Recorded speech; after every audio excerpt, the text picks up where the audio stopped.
என்னோட பேர் சண்முக சுந்தரம். நான் தமிழ்நாட்டில் உள்ள திருச்சி மாவட்டத்தை சேர்ந்தவன்.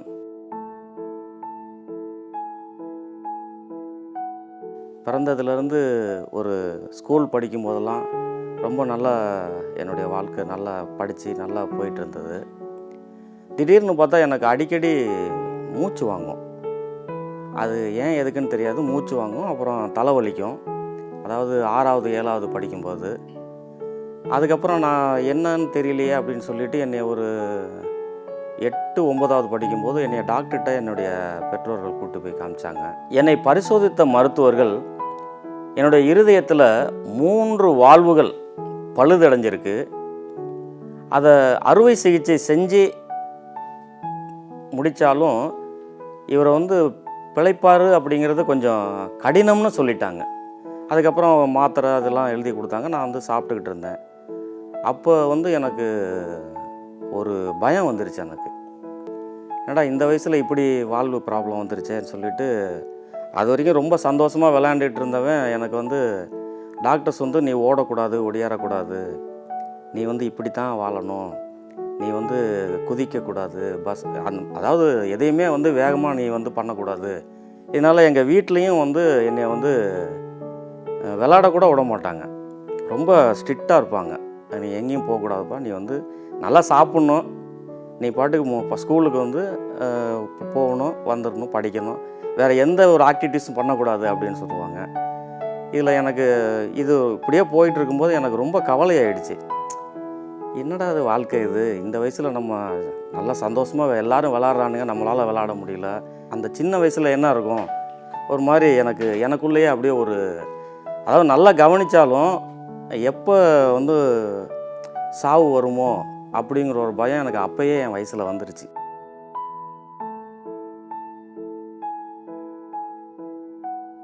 கிட்டத்தட்ட ஒரு 17 வயசு 18 வயசு இருக்கும். அப்போ எனக்கு ரொம்ப கவலையாக இருக்கும்போது திடீர்னு பார்த்திங்கன்னா ரொம்ப முடியாமல் போயிடுச்சு. சரி என்ன பண்ணுறதுன்னு தெரியல. திரும்பி அதே போல் என்னைய அம்மா அப்பா என்ன பண்ணாங்கன்னா சென்னைக்கு கூப்பிட்டு போனாங்க. ஸ்டான்லி ஹாஸ்பிட்டல் அங்கே போனோம். அங்கெல்லாம் செக்கப் பண்ணிவிட்டு அவங்களும் இவங்க என்ன சொன்னாங்களோ அதே தான் அங்கேயும் சொன்னாங்க. ஆப்ரேஷன் பண்ணணும்னு அங்கே தான் முடிவு எடுக்கிறாங்க. இவருக்கு உடனே நீங்கள் ஆப்ரேஷன் பண்ணணும் அப்படின்னு சொல்லிட்டாங்க.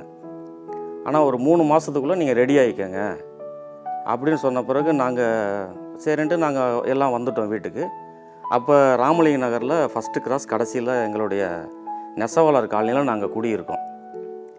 அப்போ வந்தவுடனே உடனே எங்கள் அப்பா என்ன பண்ணிட்டாரு, சரி ஆப்ரேஷன் நம்ம ரெடி பண்ணிடணும், இல்லைன்னா பையன் இறந்துருவான் அப்படின்ட்டு டாக்டர் சொன்னதுனால அவங்க என்ன பண்ணிட்டாங்க, உடனே அந்த பக்கத்தில் உள்ளவங்கெல்லாம் தெரிஞ்சவங்க மூலமாக பிரதமருக்கு நிவாரணம் தருவாங்களாம் இந்த ஹார்ட் ஆப்ரேஷனுக்கெல்லாம். அப்போ அந்த காலத்தில் அப்போ நாங்கள் உடனே எழுதி போட்டோம். நாங்கள் எழுதி போட்ட ஒரு அதிகபட்சம் ஒரு 15 நாளில் 20,000 ரூபா செக்கு வீட்டுக்கு வந்துருச்சு. தமிழ்நாடு அரசாங்கமும் நாங்கள் உடனே இங்கே ஒரு சில பேர் அந்த அக்கம் பக்கத்தில் உள்ளவங்க சில விவரம் தெரிஞ்சவங்களை வச்சு திருச்சி கலெக்டர் ஆஃபீஸில் போய் ஒரு மனு கொடுத்தோம். அவங்களும் உடனே அதிகாரிகள்லாம் பார்த்துட்டு நீங்கள் ஹாஸ்பிட்டலில் அட்மிட் பண்ணிடுங்க, தமிழ்நாடு கவர்மெண்ட்டுடைய நிவாரணமும் உங்களுக்கு வந்துடும், 20,000 ரூபா செக்கு வீட்டில் வச்சுருக்கோம், இந்த ஃபண்டும் வந்துருச்சு, மேற்கொண்டு நம்ம வச்சு ஆப்ரேஷன் பண்ணிடலான்னு சொல்லிவிட்டு ஒரு 2 மாதத்தில் இந்த மாதிரி ஒரு முடிவு எடுத்துட்டோம். அப்போ 10th முடிச்சுட்டு +1 அந்த டைப் ரைட்டிங் படிச்சுட்டு இருந்தேன். அப்போ இப்போ அந்த பக்கத்தில் ஒரு இன்ஸ்டியூட் ஒன்று இருந்துச்சு. அங்கே நான் படிக்கிறதுக்காக அங்கே போனேன். சரி நம்ம மைண்டை கொஞ்சம் மாற்றணும், இதுலேயே நம்ம இருந்தோம்னா ஒரு இதாக இருக்குன்னு சொல்லிட்டு படிக்க போயிட்டேன். டைப் ரைட்டிங் தட்டச்சு படிக்க போனேன். தமிழ் ஷார்ட் அண்ட் ஹையர் முடித்த உடனே எனக்கு அப்போ கிட்டத்தட்ட 22 வயசு முடிய போகுது. அப்போ எங்கள் தட்டச்சு பயிலக ஆசிரியர் சொன்னார், சண்முகம் நீ எங்கேயும் வேலைக்கு நீ வெளியூர்லாம் போக வேண்டாம், நான் ஒரு விலாசம் தரேன், நீ அந்த இடத்த போய் நீ காண்டாக்ட் பண்ணு, தொடர்பு கொள்ளு, உனக்கு அங்கே இங்கேயே வேலை கிடச்சிரும், பக்கத்தில் இருப்ப, உன்னுடைய ஹெல்த்துக்கும் அது நல்லது அப்படின்னு சொன்னார். சரின்னு நான் அவர் சொன்னதைப்படி நான் போனேன். அந்த உறையூரில் ராமலிங்க நகரில் 3வது கிராஸு அங்கே அவர் சொல்லி அனுப்புனார், அன்பரின் உள்ளன்னு வெளியே போர்டு போட்டிருக்கும்பா, நீ போயிட்டு என்னைய பற்றி சொன்னீங்கன்னா அவங்க உனக்கு வேலை தருவாங்க அப்படின்னாரு. நான் போனேன். அப்போ நான் வந்து எப்போதுமே எனக்கு அந்த நெத்தியில் வந்து குங்குமம் போட்டு எப்போதும் வச்சுருப்பேன். அது எனக்கு சின்ன வயசுலேருந்தே அப்படியே வச்சு பழக்கம். அதனால் நான் வச்சுட்டு போனேன். அவங்க ஒரு அம்மா உட்காந்துருந்தாங்க. அவங்கக்கிட்ட இந்த மாதிரி சொன்னேன், இந்த மாதிரி இந்த இடத்துலேருந்து வர்றேங்க அப்படின்னேன். அவங்க கொஞ்சம் யோசித்து பார்த்துட்டு, நீ கொஞ்சம் கொஞ்சம் வெயிட் பண்ணுப்பான்னு சொல்லிவிட்டு உடனே அவங்க போய் சொன்னாங்க, ஒரு ஆளை விட்டு சொன்னாங்க, இந்த மாதிரி ஒரு பையன் வந்திருக்கான்னு. உடனே ஒரு மேலே வந்து டாக்டர் ஆனந்தஸ்தரா அவங்க உடனே என்னை வர சொன்னாங்க. அவங்க மேலே ஆஃபீஸில் உட்காந்துருந்தாங்க. அப்புறம் அவங்கக்கிட்ட போன பிறகு இந்த மாதிரி நான் என்ன படிச்சிருக்கேன், ஏது படிச்சிருக்கேன்லாம் கேட்டாங்க. என்னையும் அவங்களும் பார்த்துட்டு, சரிப்பா நீ நாளையிலேருந்து வேலைக்கு வந்துருன்ட்டாங்க. சரின்ட்டு நான் வந்துட்டேன். சரி நாளைக்கு போகலாம் அப்படின்ட்டு முடிவு பண்ணிட்டு எனக்கு வந்துட்டேன். அப்புறம் அவங்க அதுக்கப்புறம் வந்து தான் தெரியும், அவங்க வந்து இது கிறிஸ்டின் ஆஃபீஸு, நம்ம எப்படி இங்கே வேலைக்கு பார்க்க முடியும்னான்னு எனக்கு அன்னைக்கு ஒரு மாதிரி போராட்டமாக இருந்துச்சு. அதுக்கு முன்னாடி வந்து இப்போ இந்த ஒரு 22 வயசு வரைக்கும், அதாவது எங்கள் அம்மா வந்து என்ன பண்ணுவாங்கன்னா, எனக்கு வந்து என்னுடைய இருதயம் நல்லாகணும்னு சொல்லிட்டு என்றைக்கு அந்த சேலம் ஹாஸ்பிட்டலில் வந்து டாக்டர் சொன்ன அதாவது கிட்டத்தட்ட ஒரு 7-8 வருஷத்துக்கு முன்னாடி இருந்த எனக்கு வேண்டிக்குவாங்க. அதாவது எங்களுடைய மார்க்கத்தில் வந்து என்ன பண்ணுவாங்கன்னா, எங்கள் அம்மா வந்து இந்த தீச்சட்டின்னு சொல்லுவாங்க, இல்லை அக்கினி சட்டின்னு சொல்லுவாங்க, அதை வந்து எடுப்பாங்க.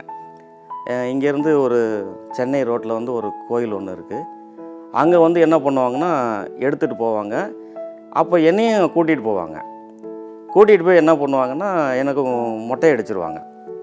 இப்படி ஒன்று மட்டும் இல்லை, கிட்டத்தட்ட பார்த்திங்கன்னா அங்கே மட்டும் இல்லை, சுருக்கமாக சொல்லப்போனால் நான் முடியோடு அலைஞ்சதை விட மொட்டை போட்டு அலைஞ்சது ரொம்ப நாள்.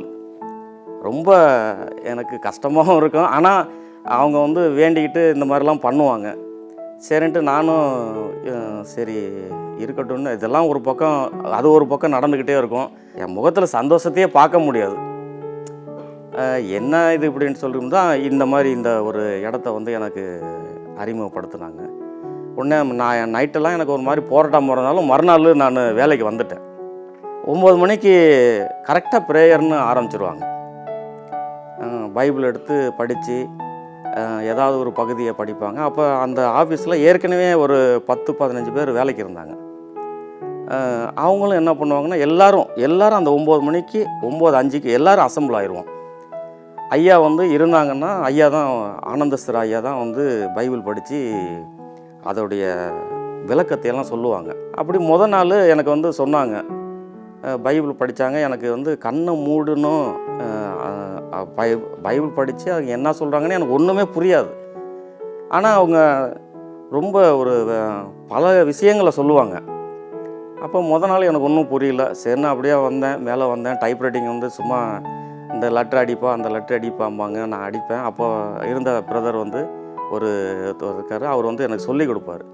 இதை வந்து இப்படி அடிக்கணும், இந்த வசனம் இது, அப்படி இப்படின்னு எல்லாம் சொல்லுவார். சரின்னு அப்படியே ஒரு வாரம் போச்சு. இந்த ஆஸ்பத்திரியில் இருக்கிறவங்களுக்காக, அவங்க லெட்ரு எழுதுகிறவங்களுக்காக, அப்புறம் அவங்கக்கிட்ட வந்து ஏதாவது ஒன்று சொன்னாங்கன்னா அவங்களுக்காகலாம் ஜெபம் பண்ணுவாங்க. நான் அப்போ தான் ஒரு வாரத்தில் ரொம்ப ஆச்சரியப்பட்டேன். என்னடா அது, நம்ம இன்னொருத்தருக்காக ஒருத்தர் வந்து ஜெபம் பண்ணுற ஒரு விஷயத்தையே நான் அன்னைக்கு தான் வந்து நான் கேட்டேன். அது 23 வயசு வரைக்கும், ஏன்னா நமக்காக ஒருத்தர் ஜெபம் பண்ணுறாரு அப்படிங்கிற ஒரு விஷயம் அன்னைக்கு தான் எனக்கு தெரிஞ்சு. முதல்ல நான் வந்து ரொம்ப ஆச்சரியப்பட்டேன். அதுக்கப்புறம் எனக்கு அந்த மரண பயங்கிறது எனக்குள்ளே முன்னாடி வரைக்கும் இருந்துச்சு. இவங்களுடைய ஜெபத்தை கேட்க கேட்க கேட்க காலையில் நான் எப்படா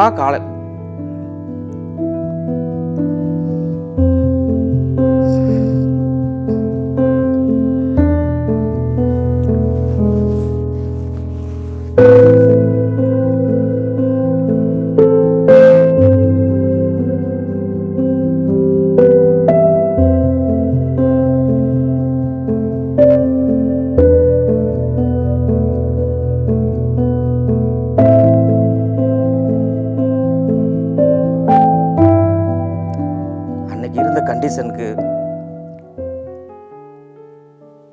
எப்போ 9 மணி ஆகும்ன்ட்டு ஏங்கி நான் இருக்கேன் எத்தனையோ நாள். எத்தனையோ நாள் ஏங்கியிருக்கேன், 9 மணி எப்படா ஆகும்ன்ட்டு.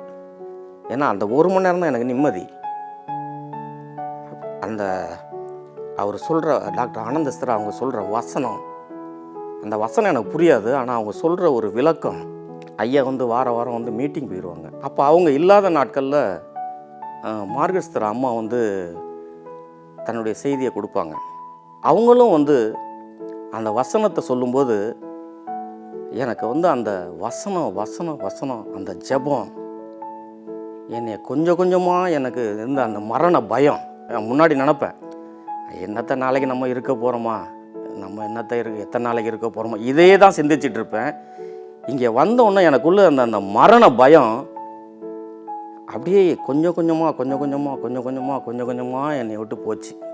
இதில் என்ன பெரிய ஆச்சரியம் கேட்டிங்கன்னா, ஆக்சுவலாக என்னால் வந்து என்ன பண்ணுறதுனே எனக்கு தெரியாத ஒரு சுச்சுவேஷனில் நான் இருந்தேன்.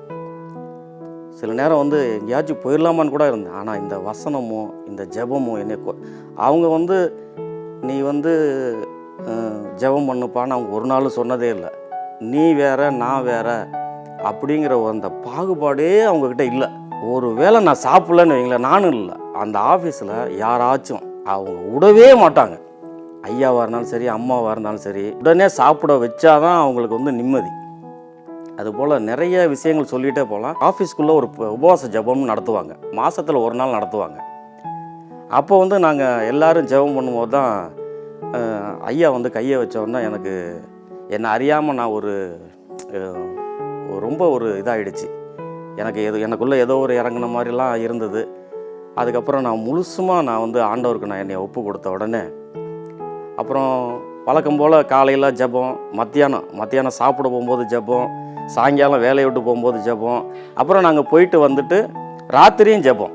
அன்பரின் ஊழியத்தில் நான் வந்து பணியில் சேர்ந்து கிட்டத்தட்ட ஒரு 6 to 1 வருஷத்துக்குள்ளே ஐயாவுடைய ஒரு லெட்ரு வாங்கி கொடுத்தாங்க ஒருத்தர்கிட்ட. நாங்கள் வந்து அதை எடுத்துக்கிட்டு சிஎம்சி வேலூர் மருத்துவமனைக்கு நாங்கள் போனோம்.